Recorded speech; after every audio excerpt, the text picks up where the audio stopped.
Ma'ams and sirs, welcome to the Jarrett Bellmund Show. We are located in our own homes, but my goal remains the same. It is to assist you in your personal and professional growth by talking to community leaders like our guest, Claudia DeFouw.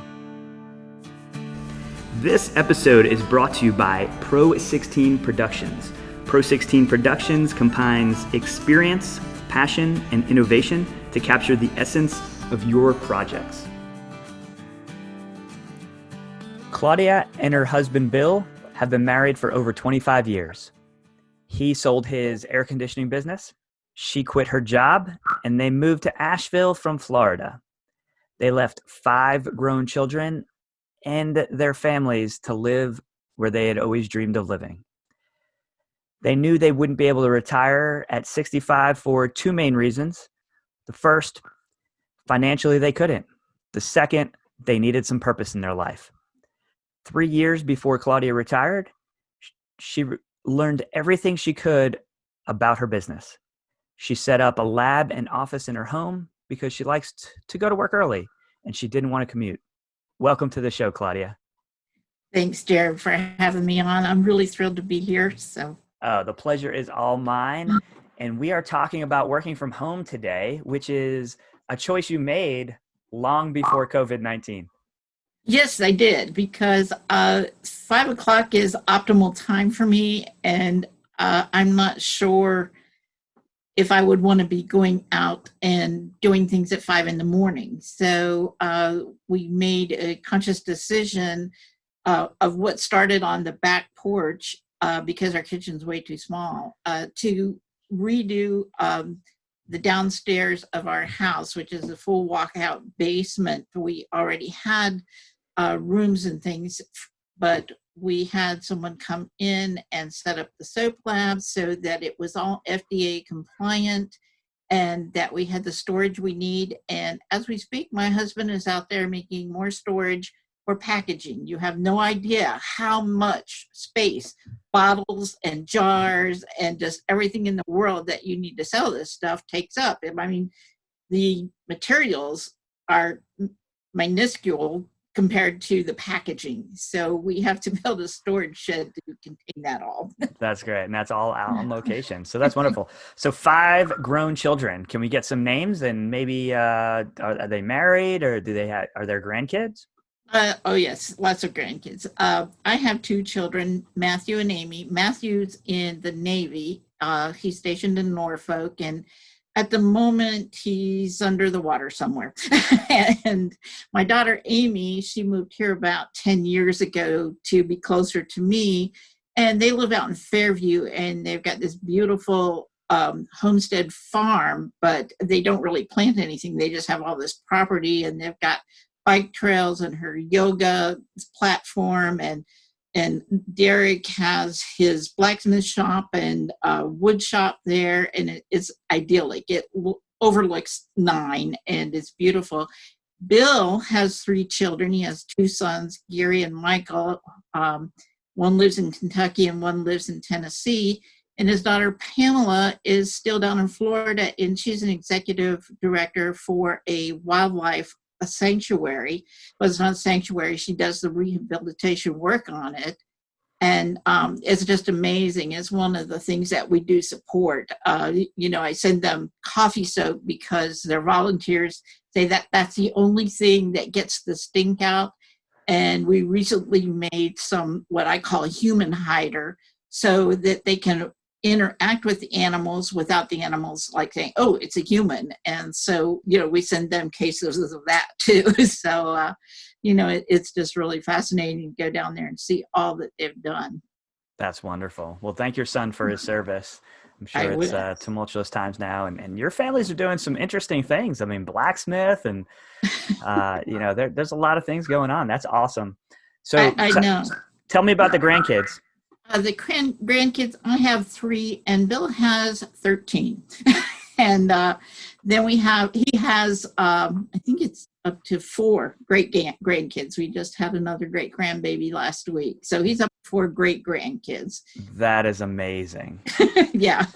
So a lot of people have bucket lists, like things they want to do in life. And I've never really been a big bucket list guy, but one of my life goals is to have great grandchildren.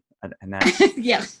it's somewhat a lot of that's out of my control, but literally things I do in my life are set up to keep myself healthy so that I can be around for great grandchildren, because I remember my great grandparents and the wealth of knowledge that they were. I know we don't take advantage of that when they're around. It's like, I wish I could go back and talk to my grandmother. On my father's side, her parents came from France, and there's a city in France named after them. And so we can trace her ancestry back to the 1500s. So it's like, gee, I wish I could have sat down with her and had a little conversation had I known. Yeah, the things that we don't know to ask when we're younger. Yeah. Definitely come back. Yeah, like my grandfather was a World War II. He flew in planes and led troops, and it was just one of those things where we didn't know much about it till after he passed. And so, right. Yeah. Yeah. 38-year-old me has a lot of questions that will never be answered. Yes. Well, make sure you ask, now, because I've gotten a lot of information from my aunts that are still alive. And, it's like, well, why didn't they do this? And what happened here? I mean, my mother's one of 14 children, and the family was very wealthy, but my grandmother was not. And it's like, well, why didn't the family help them? And so there's a lot of questions. So. Well, let's talk about soap. So, so you retired and decided to start another business. Right. Well, I knew I had started making soap probably about 4 years before I retired. And it was one of those things that I didn't know, well, do I want to do it as a hobby or do I want to do it as a business? And when I decided, okay, this is something I'm really passionate about, I never bought store-bought soap. I always went and got the nice French milled and all this. So I've been a big fan of soap for a long time. And it's so consciously, like 3 years before I did retire, I started purchasing what I anticipated, the equipment I would need, the space that I would need, what did I want to sell? And I think that what people don't realize when they're starting a small business, it's not just that you have to have a product.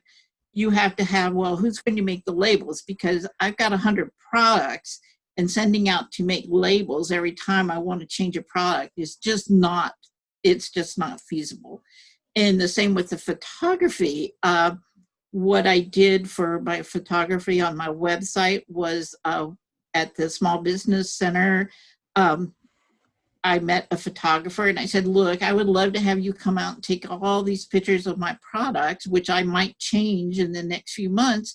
But can you come out and just set up my camera and tell me what I need to do to get good pictures? And James from Iron Wax, James and Samantha, they came out, they set up my lighting and everything. And it's like, it may not be the most professional, but for what I do, it's fabulous. So, I have to give so much credit to them. So that's great. So let's talk about, you were talking about how you made some decisions about 3-4 years before you retired to start figuring out what the business would look like and what that would be. How much has that changed since you got here and are actually operating the business? I don't think it changed so much because I was working for an accounting firm, and I do have an associate's degree in business and things like that. So it's not like that I didn't know what I had to do. And I tell you what, between SCORE and the Small Business Center, they're a wealth of information. And I could not pay to get the information that I got from them. So I think one of the most important things anybody needs to do starting a business is like, all right, what are the government regulations? Because the government is very specific on how you have to label products, the claims that you can make, how you make them. And it may sound like a lot, but it's what everybody in small business goes through. They have rules and regulations they have to follow. And if you think that you're going to make soap and go throw up a table somewhere, that's not how it works. I mean, you have to know what is it costing me to make this soap? Is it feasible to do what I want to do? Can I get that return on my investment by making this product? There's some products I say, gee, I'd love to make that, but daggum, I couldn't ever sell it. And it's too expensive to make.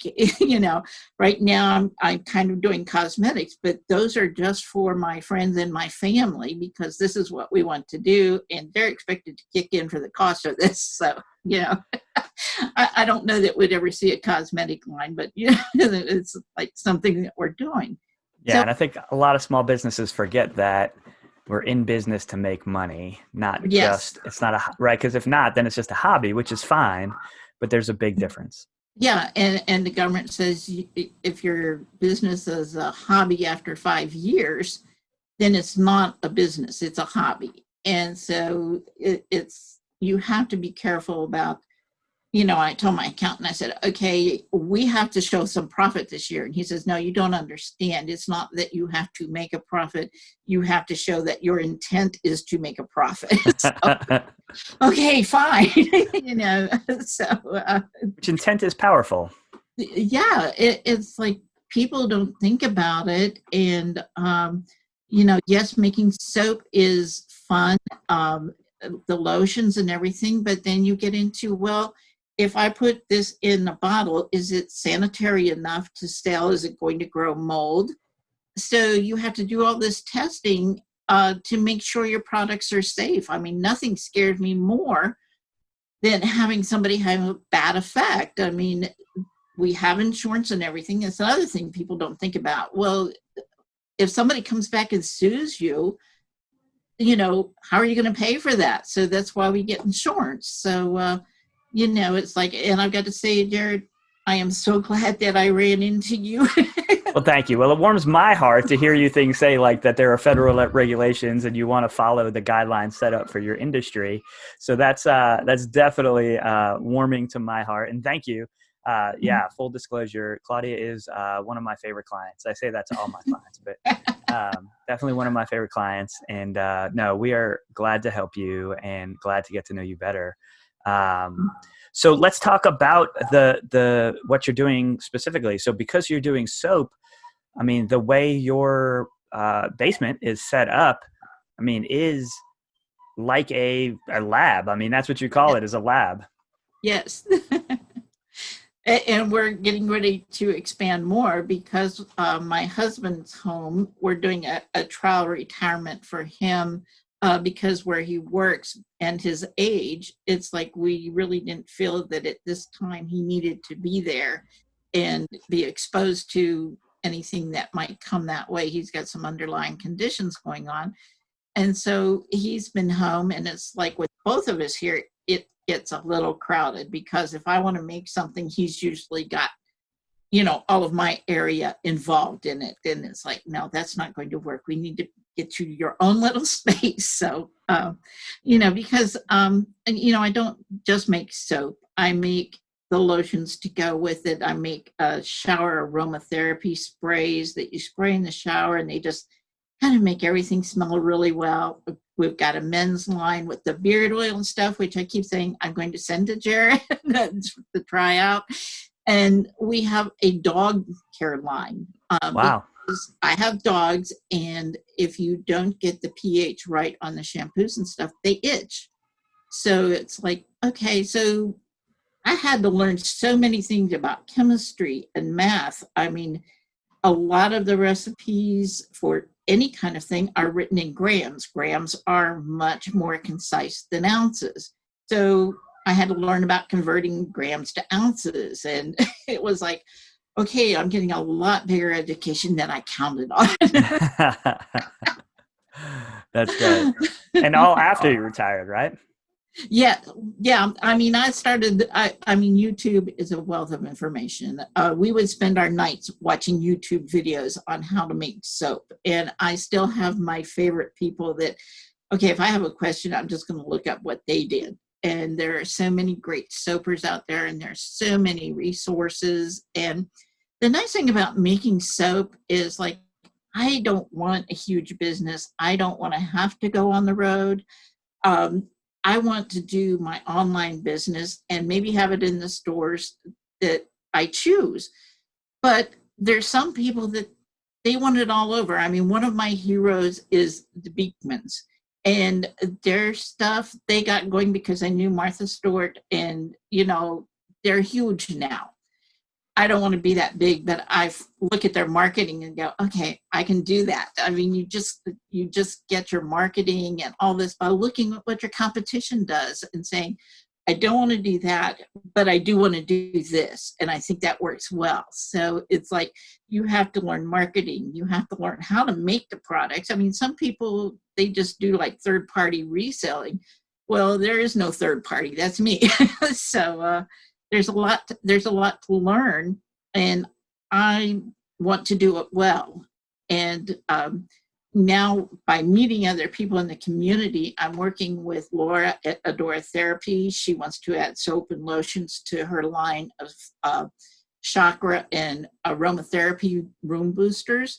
So we're going to be working together to get her line going on that. And it's like, there's so many opportunities, and no matter how big you want your business, if you want it huge, there are people that send out thousands of products every day, and they're small people. And it's like, okay, you decide how much money you want to make and set your goals, find out what you're going to have to do to get there. And it's kind of easy. It's not hard. So yeah, you just kind of have to reverse that and work your way backwards to figure out where to start. That's great. So yes.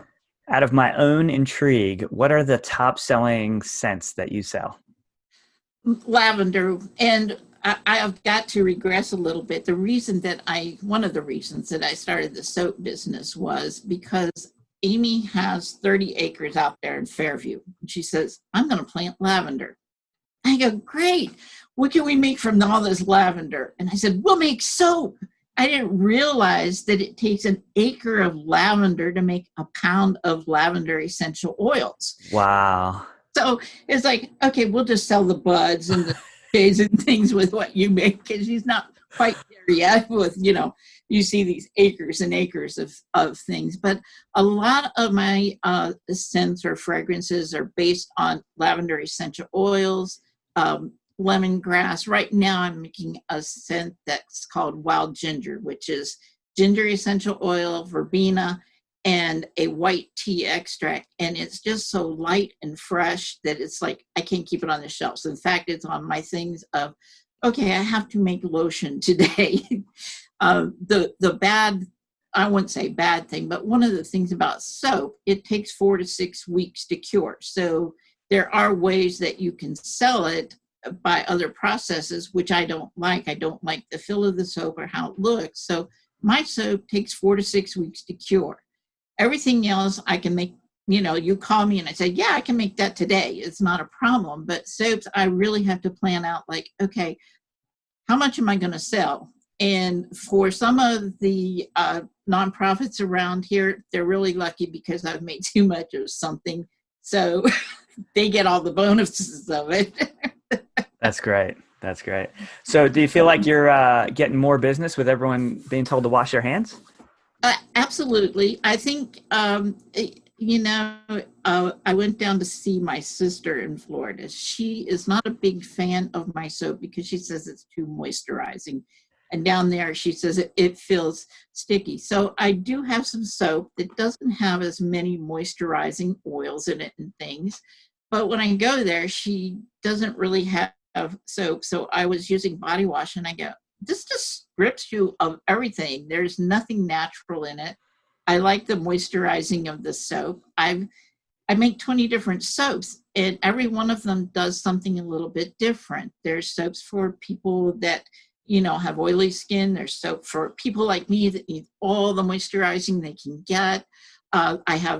I made a hand scrub for my husband. He's an auto tech. And so he said, my thumbs and my fingers crack every winter. So we made this soap really moisturizing. We made him a scrub to go with it, that it moisturizes the skin, and he hasn't had cracked, fingers or thumbs since then. I make a gardener's soap. We make the coffee soap, which takes away onions and stink and evidently wild animal things. So it's like there's all these different soaps that do different things. And I can't say that there's one favorite fragrance. But by the time I get around saying, okay, I'm not going to make that anymore, people end up ordering 10 bars of it. And it's like, okay. I guess, you got to keep up with the demand. That's great. Yeah. You sent me an email talking about, was it Icelandic sea moss? Yes. And tobacco. What was that flavor? Tobacco leaf and amber. Yes. And I was like, both is fine. Like, I love a good scent. Yeah, I know. And, that's great. Well, listen, I don't want to keep you on too long. So I have 3 questions that I ask all my podcast guests, and I'd love to get your answers. The first is, what is the most influential book you've read in the last 6 months? Oh, I would have to say it's A Compound Effect by Darren Hardy. Darren Hardy. It's like I listen to his video every morning, and that of Donald Millard, Story Brand. Those are my 2 favorites. I mean, they're great. So. Yeah, and both Donald and both Hardy and Miller send out every morning, right? An email, yes. And it's short, 2 to 3 minutes. That's great. And just those are 2 that I don't mind filling my inbox, and I'll sometimes just catch up on a Saturday watching 20, 30 minutes of them all at once.